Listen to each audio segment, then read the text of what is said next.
MeteoMark Weather Show. Let's get into some precipitation and, of course, the forecast for through the weekend into early next week. We take a look at precipitation totals. Unfortunately, off this screen, California continues to be plagued by the drought. No precipitation for the next 5 days. But if you look here in the plains, we continue, especially from Kansas up to Nebraska, some of the Dakotas here, and extending towards the Mississippi River Valley, probably 1 to 2 inches on average, locally 3 inches in some of those heavier thunderstorms.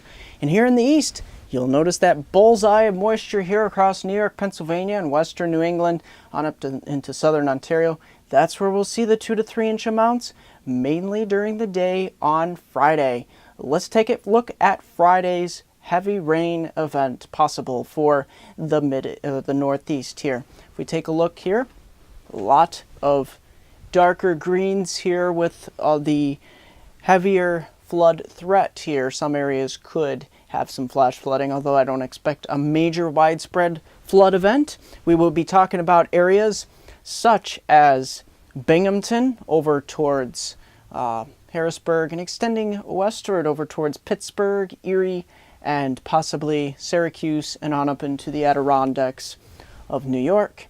And then, of course, portions of western New England as well here could get in on the act of some of this heavier rain on Friday. You see it holds the temperatures down mainly into the 70s across much of the mid-Atlantic, and then into the northeast here. We even have some upper 60s here in northern New England and as well in New Brunswick.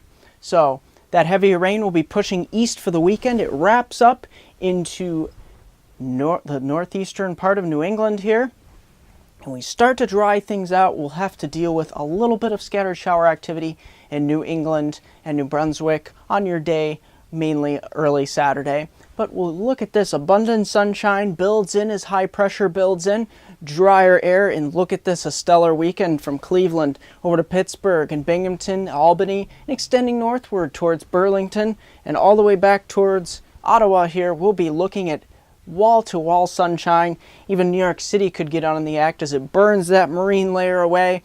And onto Monday, we progress. We get a little bit of a warm front action moving into the Ohio Valley, southwestern portion of our forecast area here in Ohio and Pittsburgh. Things are going to start to get a bit toasty.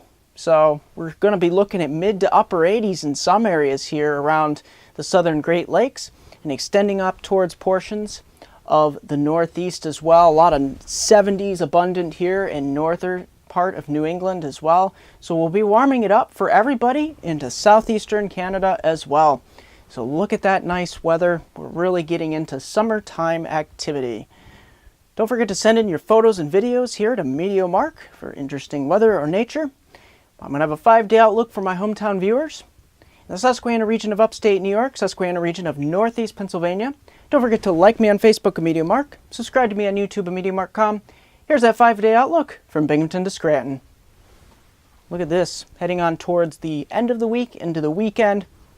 Of course, we deal with some rain, of course, on the last day of the work week. So many of you will probably be thinking, okay, is it going to be a good weekend? Well, yes, it will. Look at this. We get into brilliant sunshine into Saturday.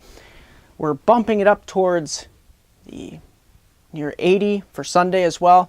Friday, you'll have to get through a couple inches of rain now. A lot of heavy rain and thunderstorms. Nothing major or severe, but mainly heavy, slow-moving thunderstorms. Continue that through the weekend, and look at this. By Monday and Tuesday, humidity starts to increase a bit. We'll be approaching the upper 80s in some of the valley locations. That's going to do it here at MeteoMark.